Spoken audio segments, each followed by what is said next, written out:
প্রভাব পড়ছে, কারণ সেই তান্ত্রিক যখন কোনো রকম কাজ করতে যায় তখন কিন্তু কোনো রকম সিগন্যাল বা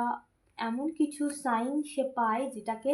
সে বুঝতে পারে যে এই এনার্জির ওপরে কোনো রকম কাজ করা মানে ঈশ্বর, স্বয়ং ঈশ্বরের সাথে একটা দ্বন্দ্বে পড়া। কারণ তুমি হচ্ছে পিওর পার্সন, আর তুমি ইউনিভার্সের নির্বাচিত, এবং ঈশ্বর তোমাকে একটা সুরক্ষা বলয়ের মধ্যে রেখে দিয়েছে, একটা অদৃশ্য শক্তির মধ্যে তোমাকে রেখে দিয়েছে, যার জন্য এখন তোমার উপর আর কোনো ব্ল্যাক রিচুয়ালের প্রভাব পড়ছে না। কিন্তু এই তান্ত্রিকের সাথে এই নিয়েই চলছে তার মন কষা, মানে তাদের মধ্যে ঝামেলা, কারণ সে প্রচুর টাকা পয়সা এই তান্ত্রিককে দিয়ে দিয়েছে তোমার ক্ষতি করার জন্য। যে শত্রু, সেই শত্রু কিন্তু প্রচুর টাকা পয়সা এই তান্ত্রিককে দিয়েছে যাতে তোমার ক্ষতি করা যায়, কিন্তু এখন দেখছে সে নিজে ডাউনফলের দিকে যাচ্ছে। সেটা নিয়েই কিন্তু এই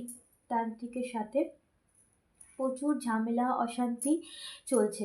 ঠিক আছে, দেখো দ্য ওয়ার্ল্ড চলে এসেছে এখানে, কিন্তু ক্লিয়ার মেসেজ যে তোমাকে একটা সুরক্ষিত বলয়ের মধ্যে রাখা হচ্ছে, তুমি এবং তোমার পরিবার,